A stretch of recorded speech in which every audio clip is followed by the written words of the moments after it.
হযরত উমর রাদিয়াল্লাহু তাআলা আনহুর মতে ফুরাত নদীর উপকূলে যদি একটি কুকুরও না খেয়ে থাকে সেই দায়ভারটা হচ্ছে উমরের। বিড়াল এবং কুকুরগুলো তারা খাবারের অভাবে পুষ্টিহীনতায় ভোগে। মেয়ে হলগুলোতে আমরা খাবার পৌঁছে দিয়েছি, ছেলে হলগুলোতে আমাদের খাবার পৌঁছে দেওয়ার প্রসেস চলমান রয়েছে। ঢাকা বিশ্ববিদ্যালয়ে ভূমিকম্পজনিত কারণে বিশ্ববিদ্যালয়ের হলগুলো ঝুঁকিপূর্ণ এবং নানাবিধ বিবেচনায় ঢাকা বিশ্ববিদ্যালয় প্রশাসন ঢাকা বিশ্ববিদ্যালয়কে বন্ধ ঘোষণা করেছে এবং এই বন্ধ আগামী 28 ডিসেম্বর পর্যন্ত অব্যাহত থাকবে। তো এই বন্ধের মধ্যে হলের শিক্ষার্থীরা বাড়িতে চলে গেলেও হলের স্থায়ী কিছু বাসিন্দা যারা আমাদের কুকুর এবং বিড়াল তারা হলে অবস্থান করছে। তো তাদের জন্য পর্যাপ্ত খাদ্যের যেই যোগানটা সবসময় থাকতো, বিশেষ করে ক্যান্টিন থেকে তারা খাবারটা পেত বা হলের সাধারণ শিক্ষার্থীরা যারা ছিল তারা ওদেরকে বিভিন্ন ধরনের খাবার প্রদান করতো। তো এই ইকোসিস্টেমটা ব্যাঘাত ঘটে, তাদের খাবারের সংকট তৈরি হয় এই বন্ধের কারণে।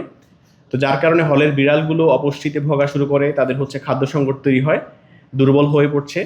তো এই অবস্থা বিবেচনায় আমরা ঢাকা বিশ্ববিদ্যালয়ের কেন্দ্রীয় ছাত্র সংসদ থেকে আমরা প্রত্যেকটি হলে ক্যাট ফুড আমরা হস্তান্তর করেছি হল সংসদ প্রতিনিধির কাছে। ইতিমধ্যে মেয়ে হলগুলোতে আমরা খাবার পৌঁছে দিয়েছি, ছেলে হলগুলোতে আমাদের খাবার পৌঁছে দেওয়ার প্রসেস চলমান রয়েছে।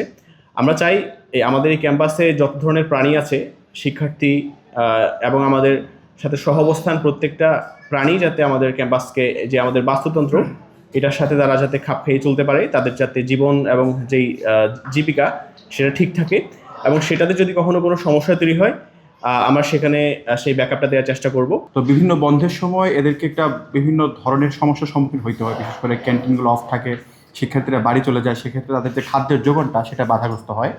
তো আমরা চিন্তা করেছি সেই জায়গা থেকে যে আমরা আমাদের হলগুলোতে কুকুর এবং বিড়ালকে আমরা খাবার দিব এবং সেই পরিকল্পনা থেকে আমরা অলরেডি ইতোমধ্যে আমাদের যেসব ছাত্রী হল ছিল 5টা হল, সেই ছাত্রী হলগুলোতে আমরা অলরেডি ক্যাট ফুড এবং কুকুর ফুড আমরা বিতরণ করেছি এবং আজকে থেকে আবার আমরা ছাত্রদের হলে আমরা ক্যাট ফুড বিতরণ শুরু করেছি। আমরা এখন জৌ হলে আছি, জৌ হল থেকে আমরা SM হল এবং আজকে জিয়া হলে যাব।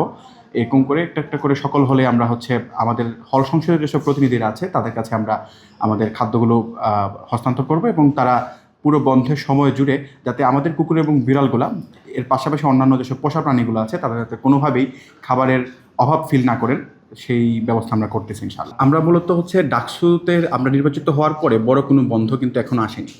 তো এই যে রিসেন্টলি যে বন্ধটা চলতেছে এটা মোটামুটি প্রায় 3 সপ্তাহের বন্ধ বা আরেকটু বেশি। তো এই জায়গা থেকে আমরা মূলত আমাদের এই উদ্যোগটা আমরা শুরু থেকে নিয়েছি।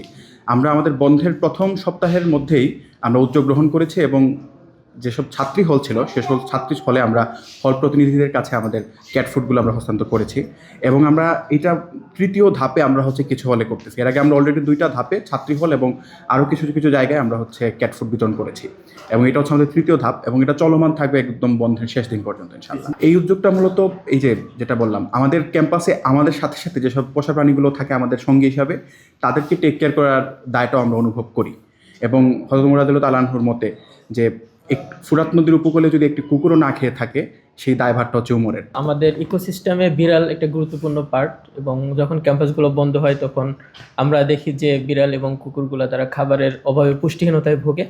তো যার কারণে ডাকসু থেকে উদ্যোগ নেওয়া হয়েছে ক্যাম্পাসের প্রতিটি অংশ, বিড়াল কুকুর থেকে শুরু করে যারা ক্যাম্পাসে আমাদের সাথে একসাথে থাকি, এটা স্টুডেন্ট, এখানের কর্মচারী, এখানের শিক্ষক, এখানের কুকুর বিড়াল পোষা প্রাণী সবাই যাতে সুন্দরভাবে থাকে সেই উদ্যোগের জন্য সেই রকম একটা উদ্যোগ আমাদের বিড়াল এবং ক্যাট ফুড বিতরণ কর্মসূচি যেটা। তো আমি পার্সোনালি এটার উদ্যোগের পিছনে কাজ করতেছে আনাজ বিন মনির ভাই, তাকেও ধন্যবাদ জানাচ্ছি এরকম সুন্দর একটা উদ্যোগ নেওয়ার জন্য।